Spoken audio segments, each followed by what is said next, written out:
गुरुर्ब्रह्मा गुरुर्विष्णु गुरुर्देव महेश्वरा गुरु साक्षात परब्रह्म तस्मै श्री गुरुवे नमः।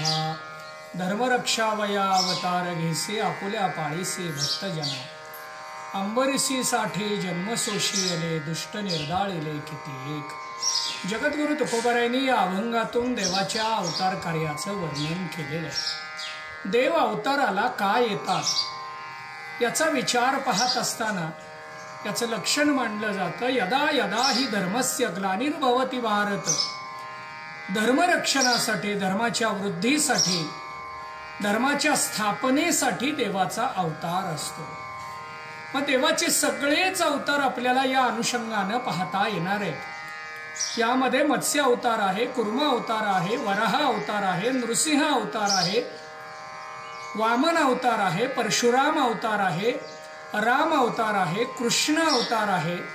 या सगळ्या अवतारांचा जर विचार केला तर कारण मीमांसा मांडत असताना आपल्या समोर चिंतन मांडलं जातं।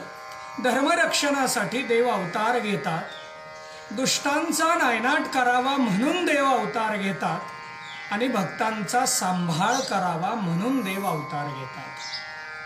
वैशाख महिन्यामध्ये नृसिंह जन्माचा आपल्या समोर विचार मांडला जातो, आणि म्हणूनच या वैशाख महिन्यामध्ये उन्हाळा भरपूर असतो, उष्णता असते, आणि ती भूमिका डोळ्यासमोर ठेवून पंढरपूरमध्ये पांडुरंगाला उटीची पूजा करण्याची पद्धत आहे। उटीमुळे देवाला चंदन लावलं जातं, आणि त्या चंदनाने देवाला शांत करण्यासाठी, देवाला थंडावा प्राप्त करून देण्यासाठी उठी लावण्याची पद्धत आहे। काही जण म्हणतील देवाला का शांत करावं लागतं, म्हणजेच देव क्रोधी होतात का, देव अस्थिर अशांत होतात का? तर पांडुरंगाच्या बाबतीमध्ये विचार पाहायचा झाला तर पांडुरंग हा कधीही अस्थिर अशांत होत नाही। पण नृसिंह अवतारामध्ये जर आपण थोडंसं चिंतन केलं तर नृसिंह भगवंत क्रोधायमान झाल्याचं चरित्र असल्यामुळं देवाला शांत करणं हे गरजेचं ठरत होतं। पण मुळात हा नृसिंह अवतार कशासाठी धारण केला, कुणासाठी धारण केला, का धारण केला, याचं चिंतन आपल्याला पाहता येणार आहे। मुख्य अवतारामध्ये नृसिंह भगवंताचा अवतार हा स्वीकारला गेलेला असला तरी नृसिंह अवतार कोणासाठी म्हटलं तर आपल्या समोर एकच नाव येतं, ते म्हणजे भक्त प्रल्हाद।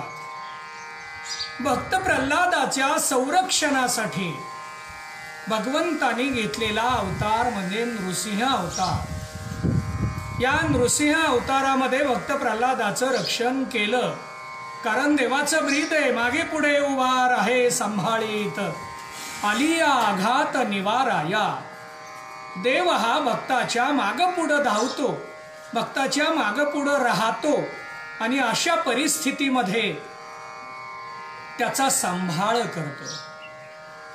भक्ताला दोन्हीही परिस्थितीमध्ये देव मदत करण्याचा, त्याच्या बरोबर राहण्याचा, त्यामध्ये सहभागी होण्याचा प्रयत्न करतो।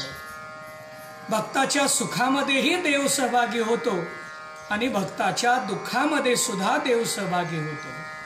आताच्या काळामध्ये अनेकांची शंका आहे, हा इतका मोठा व्हायरस चालू आहे, संपूर्ण विश्वाला, जगाला या व्हायरसने संकट निर्माण केलेलं आहे, तुमचा देव कुठे आहे?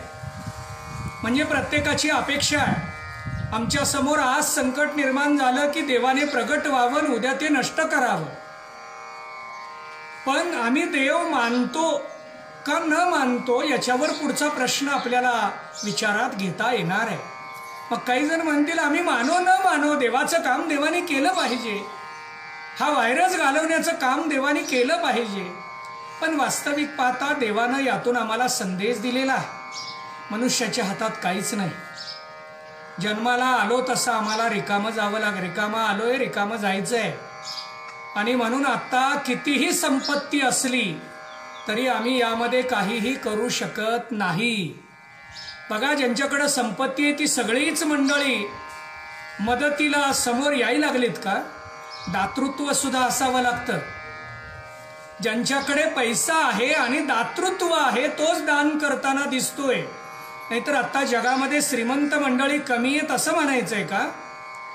गरिबांची संख्या जेवढी त्याच्यापेक्षा जास्त संख्या श्रीमंताची सुद्धा आहे असं आपल्याला पाहायला मिळेल.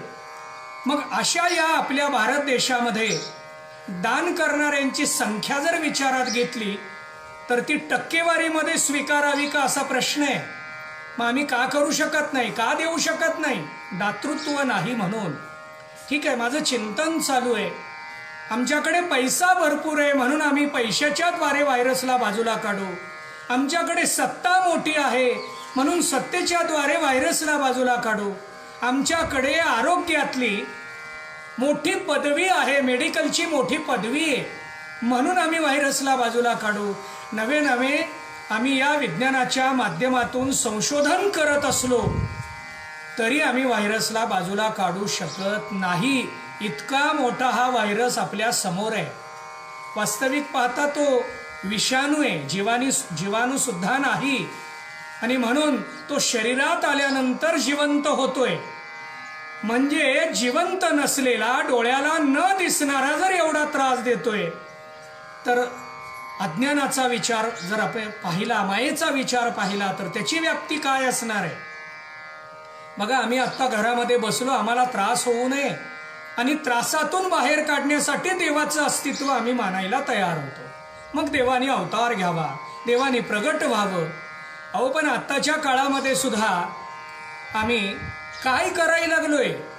आत्ताचा काळ हा फक्त मानवतेला पाहण्याचा आहे. मानवतेला पाहून, मानवता हा धर्म स्वीकारून जेवढं सहकार्य करता येईल तेवढं सहकार्य आम्ही केलं पाहिजे, मदत केली पाहिजे, या धारणेचा हा काळ आहे. परंतु आमचा आत्ता जर आम्ही विचार करायला लागलो, एखाद्याला मदत करायची झाली तर आम्ही ती मदत करू शकत नाही. जाऊ द्या, मदत न का करेना, तिरस्कार तरी थांबवावा, द्वेष तरी थांबवावा. मग यातून आम्हाला बाहेर काढण्यासाठी देवाने अवतार घ्यावा. पण देव हा सामान्यासाठी अवतार घेत नाही, भक्तासाठी अवतार घेतल्याशिवाय राहत नाही. देवाचा अवतार हा, मग काही जण म्हणतील देव सामान्याला सांभाळत नाही का, पाहत नाही का? त्याच्याकडे पाहण्याची दृष्टी वेगळी आहे आणि भक्ताकडे पाहण्याची दृष्टी वेगळी आहे. एकनाथ महाराजांनी हरिपाठातून हा विचार आपल्या समोर मांडलेला आहे. सकळ जीवाचा करीतो सांभाळ, तुझं मोकलीला ऐसे नाही. हा परमात्मा सकळ जीवाचा सांभाळ करतो, सर्वांना व्यवस्थित पाहतो. पण सुखदुःखात सहभागी होताना फक्त भक्ताकडेच पाहतो. भक्ताकडे जर संकट यायला लागलं तर नक्की त्याच्याकडे धावून जातो. निर्वाणी गोविंद असे मागे पुढे, काहीच साकडे पडोने दे. तो जर भक्त संकटात असेल तर त्याच्याकडे तो जातो. आणि म्हणूनच भक्त प्रल्हादासाठी देवानी घेतलेला अवतार म्हणजे नृसिंह अवतार. नृसिंह जयंतीच्या निमित्तानं हा विचार आपण पाहतो की नृसिंह अवतार कोणासाठी, तर भक्त प्रल्हादासाठी.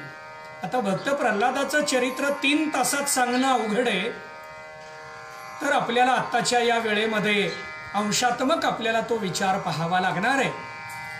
कारण भक्त प्रल्हादाने आईच्या गर्भामध्ये असताना भगवंताचं नाव ऐकलं आणि म्हणून ज्ञानोबरायांनी हरिपाठाच्या 8व्या अभंगामध्ये तो दृष्टांत आपल्या समोर मांडलेला आहे. सत्वर उच्चार प्रल्हादी बिंबला, उद्धवा लाधला कृष्ण दाता.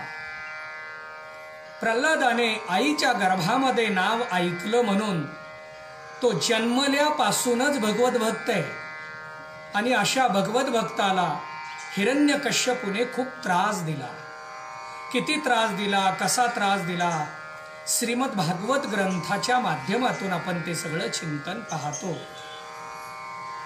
डोंगरावरून प्रल्हादाला ढकलून देण्यात आलं, हत्तीच्या पायाला बांधण्यात आलं, विषप्रयोग करण्यात आला, उकळत्या तेलामध्ये सोडण्यात आलं. नवे नवे हिरण्यकश्यपूची बहीण होलिका नावाची तिने चिता रचून चिता पेटून त्यामध्ये त्या प्रल्हादाला घेऊन ती स्वतः बसली आणि त्यामध्ये प्रल्हादाला काही झालं नाही. देवाने तिथं प्रल्हादाचं रक्षण केलं, होलिकेचा नाश केला. म्हणून आपल्याकडं होळी ही प्रथा सुरू झाली. होळी होळी म्हणजे नेमकं काय? होलिकेला मारलेला दिवस म्हणजे होलिका, होळी आहे. मग ही होळी आपल्याकडं त्या परंपरेतून त्या पद्धतीतून चालत आली. ठीक आहे, मला काय चिंतन मांडायचंय तर हिरण्यकश्यपूने भक्त प्रल्हादाला त्रास दिला.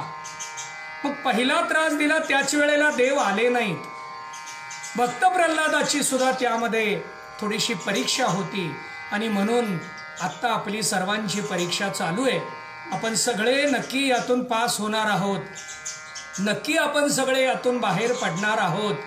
फक्त देवाच्या इच्छेनुसारच हे संकट बाजूला जाणार आहे हा विचार आम्हाला मान्यच करावा लागतोय. अहो, मेडिकलची इतकी मोठी प्रगती आहे. व्हॉट्सअपवरून सोशल मीडियातून आपण ऐकतो इटलीसारखा देश जगाच्या पातळीवर, राष्ट्रीय पातळीवर आरोग्य क्षेत्रामध्ये तो 2 नंबरला आहे. तरी सुद्धा लाखाच्या पुढे त्यांची संख्या जातीये. म्हणजेच आम्ही कुठपर्यंत जायचं आणि आम्ही कुठपर्यंत जाऊ शकतो याला मर्यादा आहे. पण परमात्मा देव हा अमर्याद अशा स्वरूपानं या विश्वाकडे पाहतो आणि या विश्वाची जडणघडणात्मक रचना तो स्वीकारतो. भक्त प्रल्हादाला त्रास व्हायला लागला म्हणूनच सगळे प्रयोग संपले. आणि त्या भूमिकेतून जर आपण विचार केला तर आपल्याला चिंतन पाहता येणार आहे की हिरण्यकश्यपूने प्रल्हादाला विचारलं, तुझा देव कुठे आहे?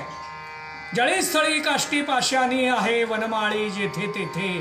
हा विचार आपल्या समोर मांडला आणि त्या भूमिकेतून आपल्या समोर नृसिंह जन्माचा विचार सांगितला जातो.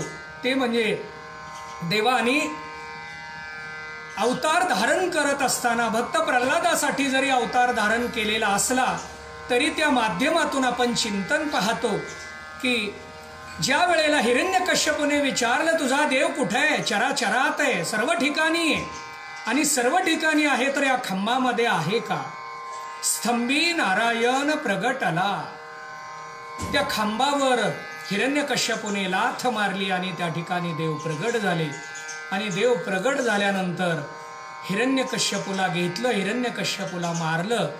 आणि हिरण्यकश्यपूला मारल्यानंतर भक्त प्रल्हादाला घेऊन प्रसन्न मुद्रेनं नृसिंह भगवंत भक्त प्रल्हादाबरोबर संवाद करू लागले असं चरित्र आपण पाहतो.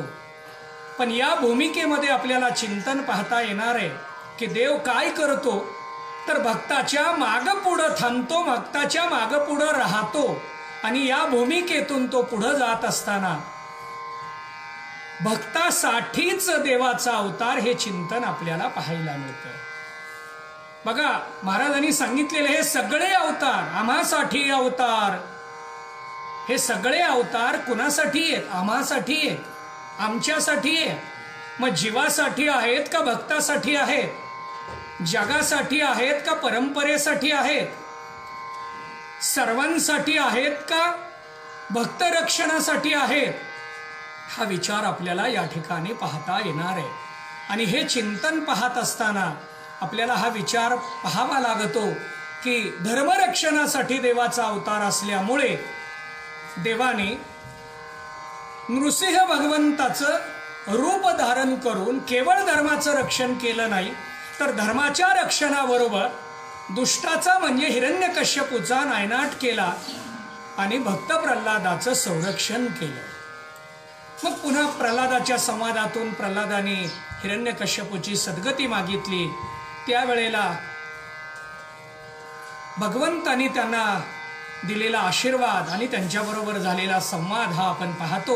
पण वेळेअभावी हा विस्तार आपल्याला पाहता येणार नाही. पण नृसिंह जन्माच्या अनुषंगानं आपल्याला धर्मरक्षा अवया अवतार घेसी या अभंगाच्या अनुषंगानं जे चिंतन कमी वेळेमध्ये पाहता आलं पाहण्याचा प्रयत्न केला. पुंडलिक वरदारी विठ्ठल श्री ज्ञानदेव तुकाराम.